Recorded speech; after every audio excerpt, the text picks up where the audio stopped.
Steve Harvey asked a simple Family Feud question, but when the 72-year-old Vietnam veteran answered, his voice cracked, his hands trembled, and he said 6 words that made Steve freeze in place. "I killed that man's father." The studio went silent, because the man he was pointing at was standing right across from him, on the opposing team. What happened next wasn't just television. It was a reckoning, 50 years in the making, a confession that should have happened in a VA hospital, a therapist's office, or a quiet room between 2 men, but instead it happened under bright lights, in front of cameras, with millions watching. And Steve Harvey, the comedian who always has the perfect response, stood completely speechless, staring at a moment that would change everything. It was Thursday, October 12, 2023, at the Family Feud studios in Atlanta, Georgia. The morning had started like any other. Production assistants checked microphones, lighting technicians adjusted angles, and the audience filed in with the kind of excited energy that only comes from people about to be on television. Steve Harvey walked onto the stage in a sharp navy suit, his signature mustache perfectly trimmed, his energy already electrifying the room before he said a single word. He was in his element. This was episode 20,923 of a show he'd been hosting for 17 years. He knew every camera angle, every audience cue, every moment to pause for maximum laughter. The first family walked out to thunderous applause.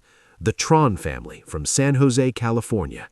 Leading them was Michael Tron, 51 years old, a software engineer with graying hair and a warm smile. Beside him stood his wife Lisa, his 2 adult daughters, Emily and Sarah, and his elderly mother, Hoa, 76, a tiny Vietnamese woman who barely spoke English, but whose eyes sparkled with excitement. Steve greeted them with his usual charm. "The Tron family, all the way from California. Michael, what do you do for a living?" "I'm a software engineer, Steve. I work in cybersecurity." "Cybersecurity? So you keep us safe from hackers and scammers." "I try, Steve, I try." The audience laughed. Steve moved down the line, shaking hands, asking quick questions, building rapport. When he reached Hoa, Michael's mother, he bent down slightly to meet her eyes. "And this beautiful lady must be your mother." "Yes, this is my mom, Hoa. She came to America in 1975 after the fall of Saigon." Something shifted in Steve's expression, a flicker of recognition, of respect, of knowing that this woman had survived something most Americans could never comprehend. "Ma'am, it is an honor to meet you," Steve said softly. Hoa smiled and nodded, not understanding all the words, but feeling the warmth. Then the opposing family walked out, and the energy in the studio shifted in a way that nobody could have predicted. The Jensen family from Iowa. 5 people walking toward the stage, but one of them wasn't walking. Robert Jensen, 72 years old, rolled onto the stage in a wheelchair, pushed by his adult son, David. Robert was a big man, even sitting down, with broad shoulders, weathered hands, and a face carved by decades of pain. He wore a navy blue Veterans of Foreign Wars cap, a flannel shirt, and jeans. His eyes were the kind of blue that looked like they'd seen too much. Behind him walked his wife, Jennifer, 68, a retired school teacher with kind eyes and silver hair. Then David, 45, who looked like a younger version of his father, and David's wife, Amanda, and their teenage daughter, Grace. Steve approached them with his trademark enthusiasm. "The Jensen family, welcome!" "Robert, first of all, thank you for your service." Robert nodded slowly, his jaw tight. "Thank you, Steve." "Where did you serve?" "Vietnam, 1970 to 1971, Marines." The audience applauded. Steve placed his hand on Robert's shoulder, a gesture of respect that felt genuine, not performative. "How long have you been married, Robert?" 47 years, Robert said, glancing at Jennifer, who smiled. 47 years? That's beautiful. And David, you're the son?" "Yes, sir. Proud of my old man." Steve worked his way through the introductions, cracking jokes, building the energy. But if anyone had been paying close attention, they would have noticed something strange. Robert Jensen hadn't looked at the Tran family once. His eyes stayed fixed on the floor, on his hands, on anything except the people standing 20 feet away on the opposite side of the stage. And Michael Tran hadn't stopped staring at Robert since the moment he rolled onto the stage. The game began normally. Steve read the first question with his signature flair. We surveyed 100 people. Name something you might find in a garage. Michael and David faced off at the center podium. Michael buzzed in first. A car. Good answer, the Tran family chanted. Steve checked the board. Show me car. Ding! Number one answer, 78 points. The Tran family chose to play. One by one, they gave answers. Tools, lawnmower, boxes of old stuff. Each answer hit the board. The audience roared with approval. Steve played off their energy, making jokes, doing his exaggerated reactions that had become internet memes. The round ended with the Tran family scoring 187 points. Steve congratulated them and turned to the Jensen family. Don't worry, Jensen family, we're just getting started. But Robert Jensen didn't respond. His hands gripped the armrests of his wheelchair, his knuckles white. Jennifer leaned down and whispered something in his ear.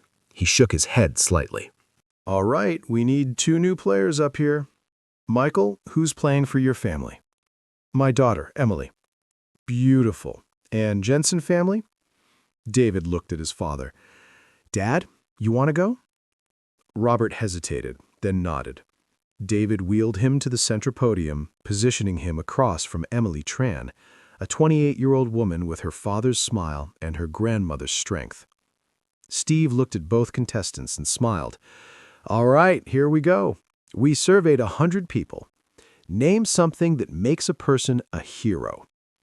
Emily's hand hovered over the buzzer. Robert's hand did the same, but it was shaking. Buzz!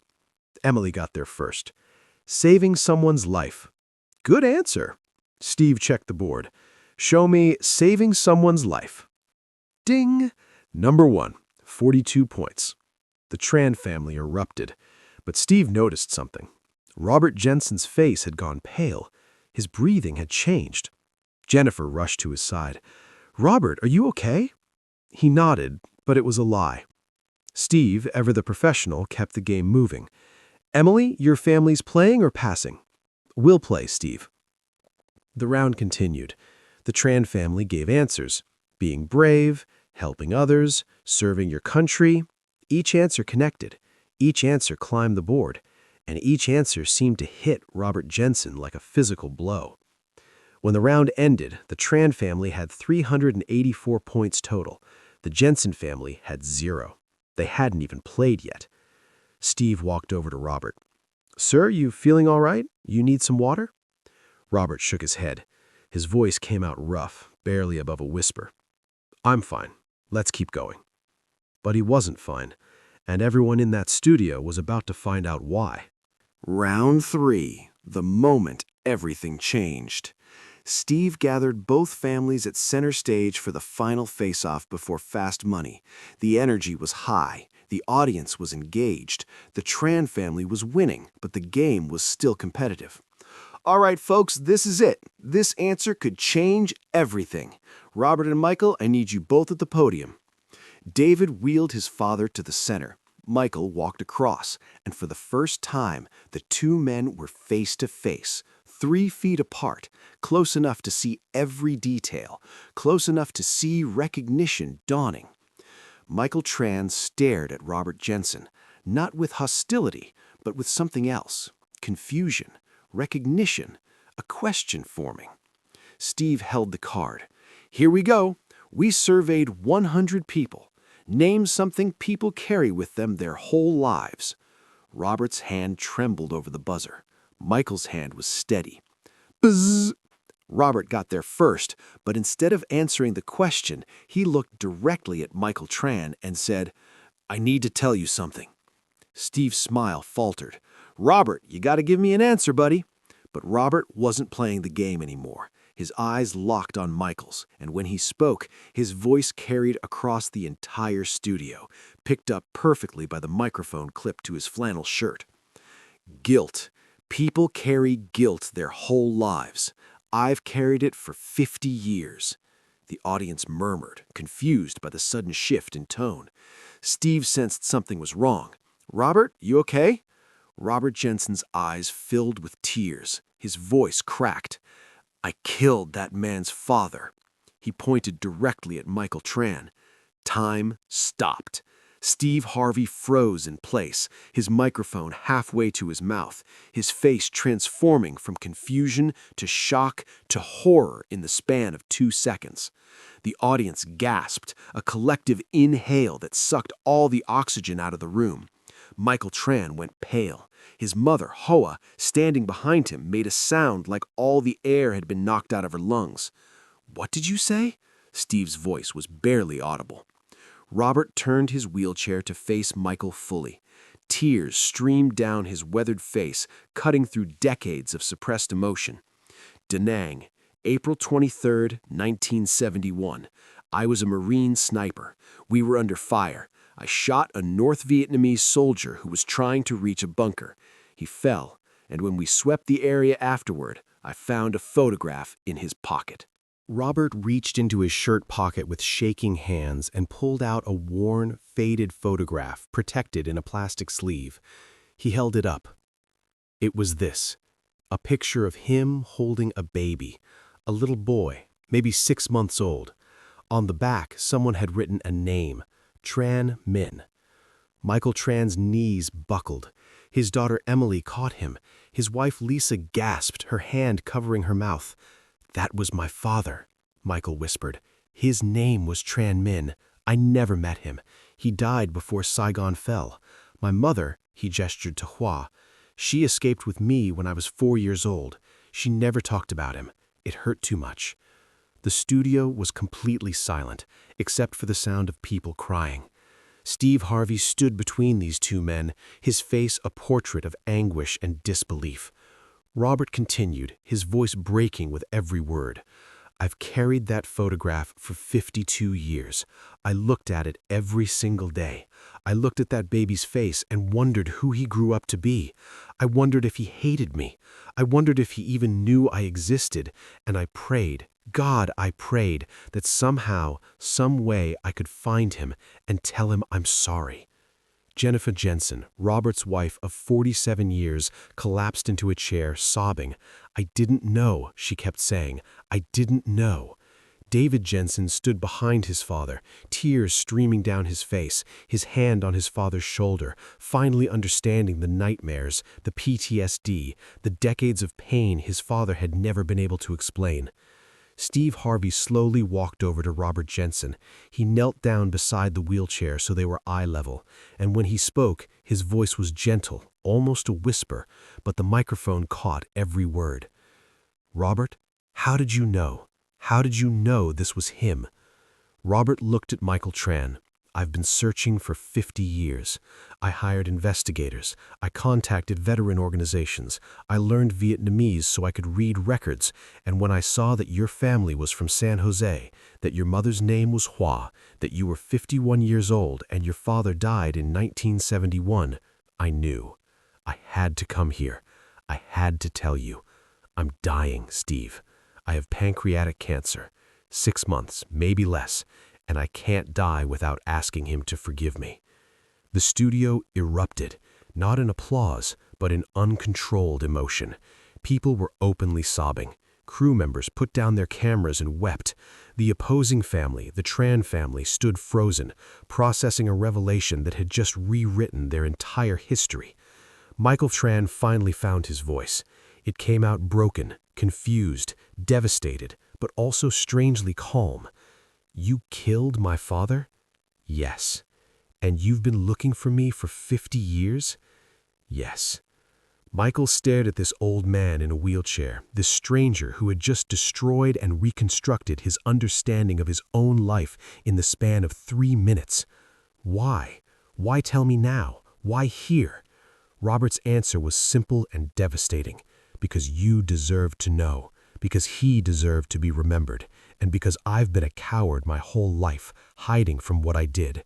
I wanted to tell you face to face, man to man, before I die, that your father was brave. He was trying to protect his unit. He died a soldier. And I'm sorry. I'm so sorry." Steve Harvey stood up slowly. He turned to the cameras, to the producers, to everyone watching. "We need to stop. We need to—" His voice broke. "We need to give these families time." But Michael Tran raised his hand. "No, don't stop. I need to understand." What happened next was unprecedented in television history. Steve Harvey, the game show host, became a mediator, a counselor, a witness to something far more important than any game. He brought chairs onto the stage. He had Robert and Michael sit facing each other, with their families gathered around them. The cameras kept rolling, but this wasn't entertainment anymore. This was healing. This was history. Steve sat down between them. "Michael, what do you want to know?" Michael looked at Robert, his eyes searching the old man's face for answers to questions he'd carried his entire life. "Tell me how he died. Tell me everything." Robert took a shuddering breath and began to speak. For the next 20 minutes, he described that day in April 1971 with excruciating detail. The heat, the sound of gunfire, the fear, the moment he saw movement in the tree line, the decision to shoot, the silence afterward. "We searched the bodies," Robert said, his voice hollow with memory. "That's when I found the picture. And I realized he was just like me, a man with a family, a man who wanted to go home, and I took that from him." Hoa Tran, Michael's elderly mother, stood up slowly. She walked across the stage, this tiny Vietnamese woman who had survived a war, an ocean crossing, and a lifetime of grief. She stood in front of Robert Jensen and looked down at him. Everyone held their breath. Then Hoa did something no one expected. She reached out and touched Robert's face gently, the way a mother touches a child. "You carry this?" she asked in broken English, pointing to her heart. "Every day," Robert whispered. "You look for my son?" "For 50 years." Hua's eyes filled with tears. "You give him back to me." She gestured to Michael. "He never know father. Now he know. You give him story. You give him face. You give him memory. Thank you." Robert Jensen broke. The dam that had held back 50 years of guilt, shame, and anguish shattered completely. He sobbed like a child, this big man in a wheelchair, this Marine who had killed and survived and suffered in silence. And Hoa Tran wrapped her arms around him and held him while he cried. The studio was silent except for the sound of collective weeping. Steve Harvey had his face in his hands, his shoulders shaking. Jennifer Jensen held her husband's hand through the embrace. David stood behind his father, finally seeing him not as damaged, but as human. Michael Tran watched his mother forgive his father's killer and felt something shift inside him. A weight he didn't even know he'd been carrying began to lift. When Robert finally stopped crying, when Hoa stepped back, when the moment settled into something resembling calm, Michael Tran spoke. "I have one question." Robert nodded. "Anything." "Do you think about him? My father? Do you remember him?" "Every single day," Robert said without hesitation. "I see his face when I close my eyes. I hear the sound of the shot. I remember the way he fell. And I wonder what kind of man he was, what kind of father he would have been to you, what kind of life you would have had if I hadn't taken him from you." Michael was quiet for a long moment. Then he said something that shocked everyone in that studio, including himself. "I forgive you." Robert's head snapped up. "What?" "I forgive you." Michael's voice was stronger now. "Not because you deserve it, not because it erases what happened, but because my mother just showed me what strength looks like. She lost her husband, raised me alone in a country where she didn't speak the language, worked 3 jobs to give me opportunities. And she just forgave you. How can I do less?" He leaned forward, looking Robert directly in the eyes. "You didn't kill a man. You killed a soldier in a war that neither of you wanted to be in, a war that destroyed millions of lives. You were 19 years old, scared, following orders, and you've spent 50 years punishing yourself. That's enough. You're forgiven." Robert reached out with a shaking hand. Michael took it, and the 2 men, the son of the man killed and the man who killed him, held each other's hands in the middle of a game show stage while the world watched. Steve Harvey finally found his voice. I don't even have words.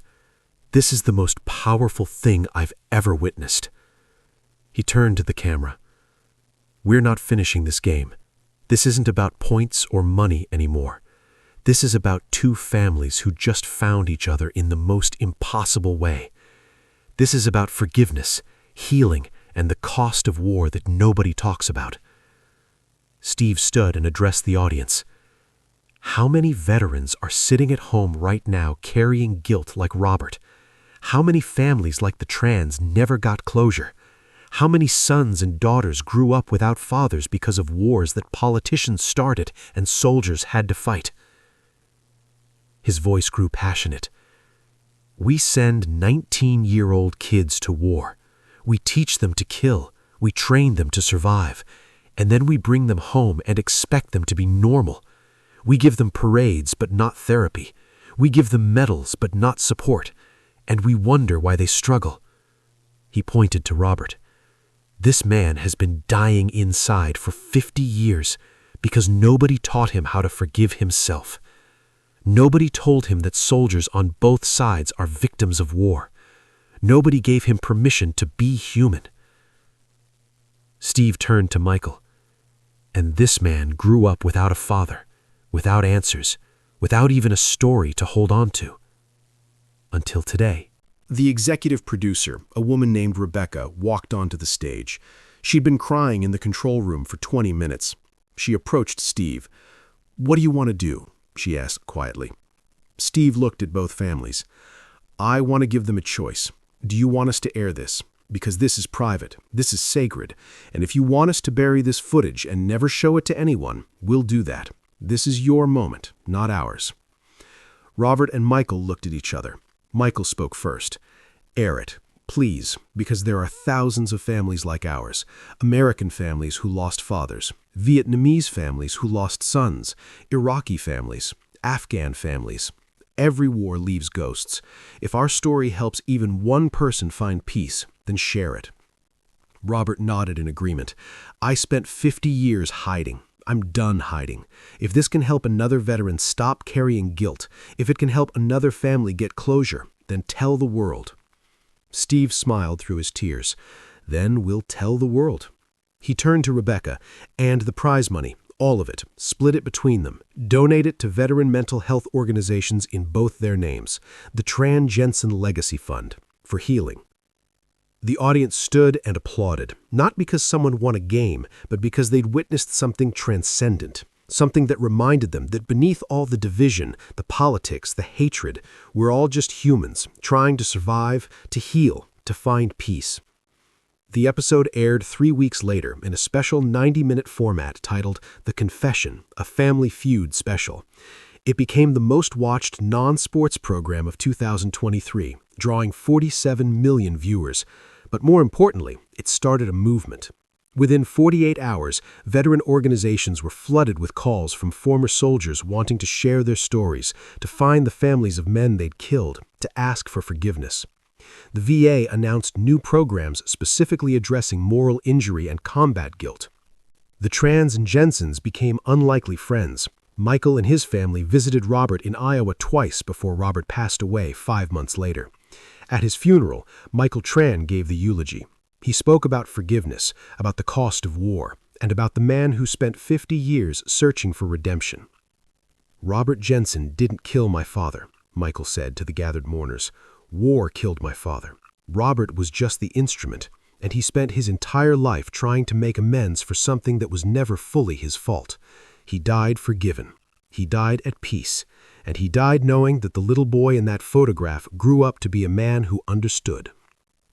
Hua Tran, at 76 years old, started a non-profit called Soldiers' Sons, connecting children of war casualties with veterans who served in those conflicts.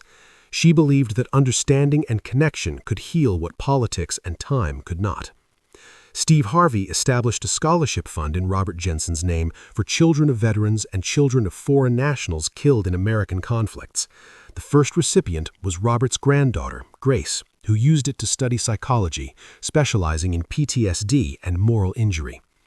The photograph, the one Robert had carried for 52 years, was enlarged, framed, and now hangs in the National Vietnam War Museum with a plaque that reads, "Tran Minh, 1946 to 1971.